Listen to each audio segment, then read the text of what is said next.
So, where can I even start with this review? Like, man. Phew. What a ride this movie is. Like, literally, I'm not kidding. On the edge of my seat.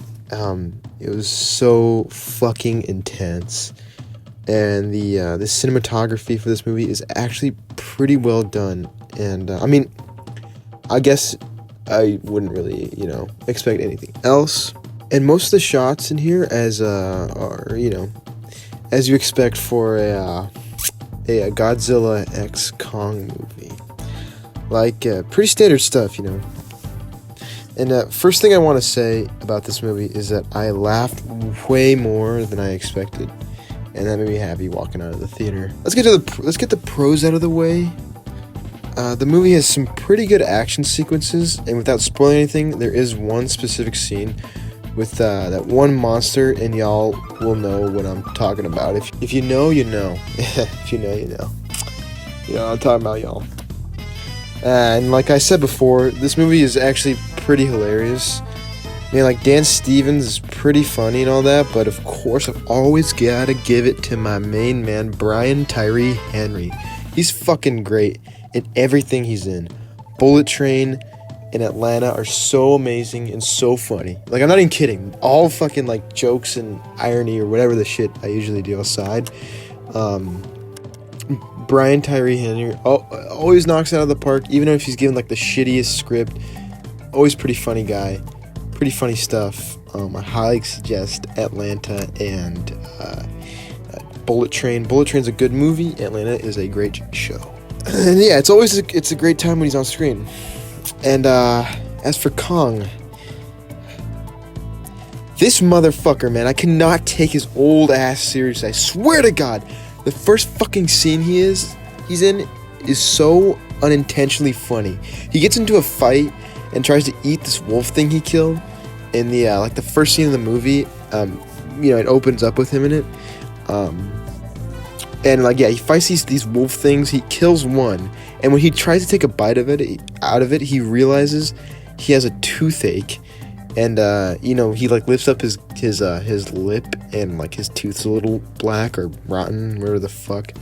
And you're supposed to feel bad for the monkey, but you can't, man. He's just so goofy looking. I mean, I know it's like time has passed since Kong Skull Island. He's grown a big ass beard and whatnot, but I mean, it's kind of ridiculous. Like, we're supposed to feel bad for this guy, but he looks funny. He's I don't even know. I guess they were trying to humanize him a little bit more, but he's a giant ape. Anyway, as you've seen, I'm sure you've seen by now, there's this scene where this lizard creature comes out and steals his fucking food, and Kong kind of just sheepishly gives it up and just looks up at the sky and gives this fucking funny look of defeat. I'm sure you've seen it now. It's a pretty funny look. Now, I heard someone say that, and I do believe this. I heard someone say that this monkey's cock has probably never been used ever in his life, because his whole species is gone. And I mean, he's just, his parents died, he's never used his cock ever. But I fucking know monkeys jerk off. Like, have you seen those videos where the monkeys will like be jerking off, then they proceed to eat their nut?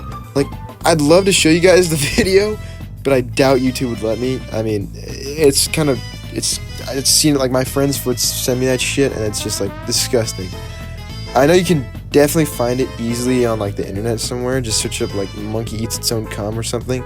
And also, before you guys run to the comments and say, actually, Kong is not a monkey, he's an ape. Yes, I fucking know. It's just funnier to refer to him as a fucking monkey. To get back to the movie and just to wrap things up with this short review, Godzilla in this movie is he's in this movie like a little bit. He's like barely in it. For a Kong x Godzilla movie, it's not much Godzilla in it. It's mostly just about Kong and his lineage and finding himself or some shit like that. I also like to mention that Godzilla is supposed to be like the known savior of the upper world, because like Kong is in the inner world, and If you've seen the franchise, you know. But when he fights these monsters, he at least kills like 100,000 people every single fight, if not more. He definitely kills more than 100,000 people. He kills like a lot of people when he fights. I mean, there are skyscrapers like just falling. I mean, you think like just everyone's evacuated? Hell no. He's definitely killing like thousands of people. I mean, he topples shit over constantly. I mean, and the destruction is like catastrophic. Anyway, aside from that, the human shit sucks. Besides who I said didn't, obviously. The action was pretty cool.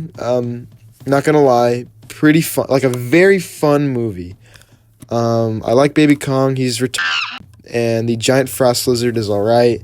Same with the even bigger orange monkey, but like he's kind of scary, I guess. As a great man once said, "There's no excuse for bad human plot lines after Godzilla -1," and I will stick by that. That is true. That movie is god tier, man. I grew up watching all the old Godzilla movies when there was like the rubber costume and whatnot, and like the first movie, you actually get to know these characters and feel for them because the destruction is real, man. And just no excuse, Hollywood, no excuse. Come on now. I mean, I see monkey and lizard, and I'm like, yeah, let's go. Then I see the stupid fucking humans, I'm like,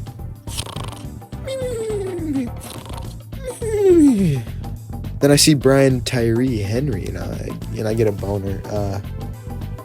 Yeah, that's about it for the Kong review. One last thing I want to mention before I end the video is that Kong, halfway through the movie, gets this like power glove for like an upgrade because he's kind of gets his ass handed to him by the orange giant ape guy, and it's really jarring to see him with this like power glove, this like infinity gauntlet. I don't know, it's really weird. I didn't like it, just the fact that it's just jarring. I don't know, there's something about it that just doesn't feel natural. Like, Kong should just not be having this. I felt the same way with his stick, his lightning stick. It's so weird. I get it's like helpful to the plot, pushes it forward. When he fights the fucking frost lizard, he can deflect its beams of snow or whatever with it. I don't know, I think it's a little stupid. A little stupid. There's also this like telepathic girl in the movie who can like sense Kong and Godzilla, and I don't know, I thought they could replace her with something else. It's not, she does move the plot forward. I don't know, I hate when that's the excuse, but I don't know. There's something about it I just don't like. In the end, this movie gets a 5 out of 10 for me. The reason I only give it half, is because it is a very good time to watch in the theater. Grab a couple buddies, grab some popcorn, some drinks, some, I don't know, milk duds, whatever you prefer, whatever you like. Grab some friends, take some time off of gooning, and go watch Kong x Godzilla, War of the Gods, or whatever the fuck the actual name of the movie is. Anyway, peace.